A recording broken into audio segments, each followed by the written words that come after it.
Assalamualaikum warahmatullahi wabarakatuh. Selamat pagi anak-anak. Berjumpa lagi di Pendidikan Agama Islam kelas 5. Hari ini kita akan membahas tentang pembelajaran kelima, yaitu Rasulullah idolaku. Pada bab ini nanti akan diceritakan diantaranya kisah Nabi Daud alaihissalam, kisah Nabi Sulaiman alaihissalam, kisah Nabi Ilyas alaihissalam, Nabi Ilyasa alaihissalam, dan Nabi Muhammad sallallahu alaihi wasallam. Untuk kali ini Paus akan membagikan kisah tentang Nabi Daud alaihissalam. Selengkapnya mari anak-anak melihat video setelah ini.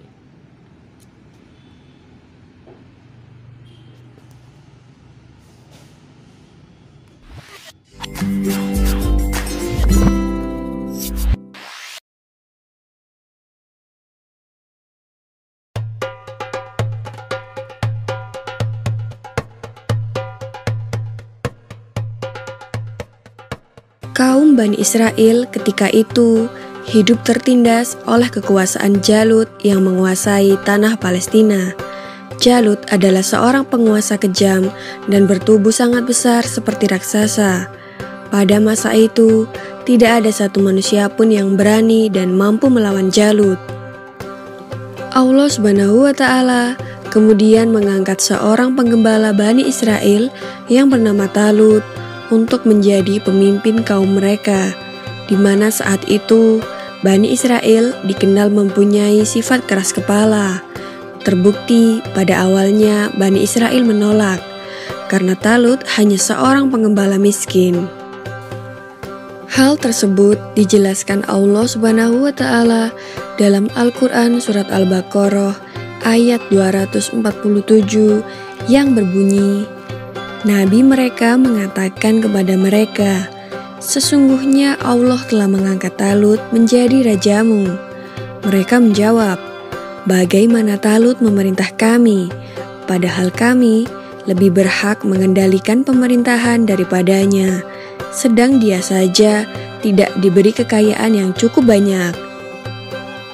Nabi mereka berkata, sesungguhnya Allah telah memilih rajamu dan menganugerahkan ilmu yang luas dan tubuh yang perkasa. Allah memberikan pemerintahan kepada siapa yang dikehendakinya, dan Allah maha luas pemberiannya, lagi maha mengetahui. Maksud dari nabi mereka dalam surat tersebut adalah nabi sesudah Nabi Musa dan sebelum Nabi Daud diangkat sebagai pembawa petunjuk, nabi sesudah Nabi Musa dan sebelum Nabi Daudlah yang mengajak Bani Israel untuk melawan Jalut karena menindas kaum mereka dan menentukan Talut sebagai calon pemimpin mereka. Talut lalu memilih orang-orang terbaik yang berani menghadapi pertempuran. Salah satu yang ikut dalam pasukannya adalah seorang remaja yang bernama Daud. Ia diperintah oleh ayahnya untuk mengikuti kedua kakaknya yang maju ke medan perang, tapi ia tidak boleh maju di garis depan. Daud hanya diperintahkan untuk melayani kakaknya ketika lapar atau haus, untuk menyiapkannya makanan dan minuman. Jumlah pasukan Talut saat itu jauh lebih sedikit dibandingkan dengan pasukan Jalut sang penindas. Jalut adalah seorang panglima perang yang bertubuh besar dan setiap orang yang berhadapan dengannya selalu kalah.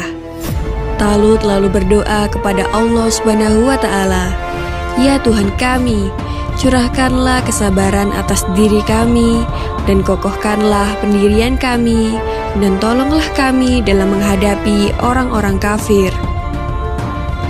Maka dengan kekuatan doa itu, mereka menyerbu pasukan Jalut dengan gagah berani. Pasukan Jalut tak mengira bahwa lawannya yang berjumlah sedikit itu mempunyai keberanian bagaikan singa yang terluka. Dan pada akhirnya, pasukan Jalut dapat dikalahkan, sehingga hanya tersisa Jalut dan beberapa pengawalnya saja. Talut dan pasukannya tak ada yang mampu menghadapi raksasa itu. Talut pun lalu berkata, siapa yang dapat mengalahkan Jalut, maka ia akan diambil sebagai anak menantuku dan akan mewarisi kerajaan. Lalu di saat itulah Nabi Daud yang masih remaja mengajukan diri untuk bertarung melawan Jalut. Maka dimulailah pertarungan yang tidak seimbang itu. Dengan menyebut nama Allah dan hanya berbekal sebuah ketapel dan 3 buah batu kerikil, Nabi Daud tidak ragu untuk melawan Jalut.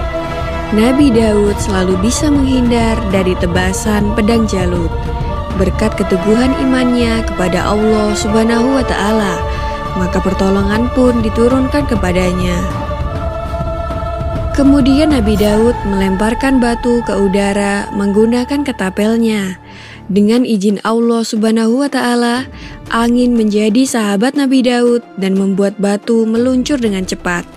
Batu itu kemudian jatuh tepat di dahi Jalut yang membuatnya jatuh dan meninggal.